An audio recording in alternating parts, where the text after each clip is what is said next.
this is my giant digital board. Giant, it's not really that big, I guess, but there's a lot of stuff crammed in there, and it's really powerful, and I love the fact that I can come up with a crazy sound in the digital world and save it to a single press of a button.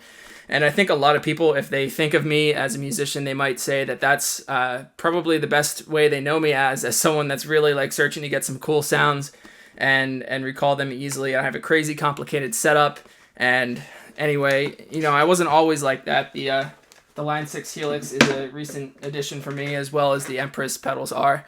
But before I was using all that digital stuff, I was an analog purist up until probably a year or two ago. But it still is very nice to get back to the analog side of things. So I put together this tiny board, and I thought it'd be fun to use it on a couple gigs, you know, where I'm just playing one guitar, my pedal board, and the amp behind me, and just get some really cool sounds. I'm using the spring reverb in that Supro.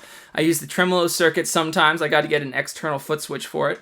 But I think the fun I've had with this is going to lead to the building of a different board, probably just a little bit bigger, with a few more things on it, but nonetheless something that is pretty much completely analog, just a simple setup, because I really think there's something to be said for, you know, just plugging in one guitar, playing with the tone and the volume and your fingers to get the right sounds, in combination with a few pedals and a great tube amp. It's really nice just playing like that for a change when I'm so used to getting like, you know, tap dancey on the big digital board. And anyway, I was going to run through some of the pedals I have in this video and show you how I'm using it. First off, the Steel String Singer is probably the most important one on this board. I think it gives the Supro a different kind of character that I like. So sometimes I'll play with that always on. Sometimes I'll switch it on and off on the gig. I think it depends on the band I'm with, really. But it can kind of like pull together the sound of this tube amp and kind of like focus it in the mid-range just a little bit more. And I kind of like that about that. So I just leave it at the settings that you can see on it, with the volume about midway, just a little bit of gain. The tone's hard to see, but I have the tone set at about 1 o'clock or so. But if we start from your right side here, this is going to be the Phase 95, and this has been one of my favorite pedals for a very long time. It's the Phase 90 and the Phase 45 put together with a script option. So I really don't know why MXR did that. I mean, it seems like they killed the 45 and the 90 and the script Phase 90 by putting it all together in one pedal, and they only charge a little bit more, and it's a smaller enclosure. So I can't imagine they're going to be selling much of the others once this is out. But that's a very fun sound. I usually keep it set on the Phase 90 tone with the script off and the single knob set at about 9 o'clock. Next, we have the Fulltone OCD, which I'm using for the heavy gain overdrive stuff. And this was actually my first pedal. I've gone back and forth on it a number of times throughout the 8 years that I've owned it. But I really do like it, and you can get a lot of amazing sounds out of it. So I have it set for a little bit higher gain setting, and the tone knob maxed out, and then I end up playing with the guitar volume to get the desired amount of distortion. Moving on, I'm using a Rockett Clon. Basically, it's the Archer Gold, and I'm using that as a boost pedal, actually, not an always-on like a lot of people do. So I have a little bit of gain dialed in there, a little bit of extra treble, and about 6 or 8 decibels gain boost, and that's to cut through the mix for solos and stuff.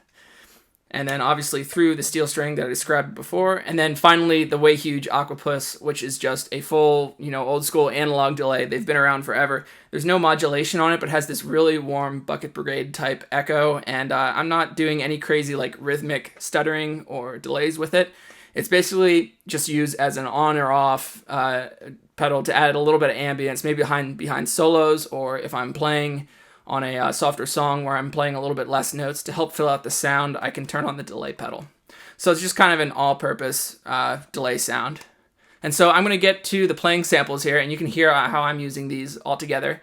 I think when I come home from this next cruise ship contract, I'm taking the digital board with me, but I'm going to try and focus on creating an all-analog board. It might be a little bit bigger than this, and I'm excited to try and do that. If you have any recommendations for cool pedals that you think I should have, maybe try to keep it on the smaller side of things. It might be interesting to kind of put it together.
So there's my all analog board, and the great thing about having it be all analog is I'm sure you're wondering how it was powering this tiny thing. There's no power in the back. I'm just doing a daisy chain, and that's something you can do when you have analog pedals, is just put everything together. There's probably not going to be any interference, and I'm just using a one-spot daisy chain to do it. It sounds pretty great. It sounds pretty quiet, actually, with all that, and I'm excited to see what I can do with this in the future when I get home from the contract. So stay tuned, and we're going to have another pedal board build on the channel coming up pretty soon, I think.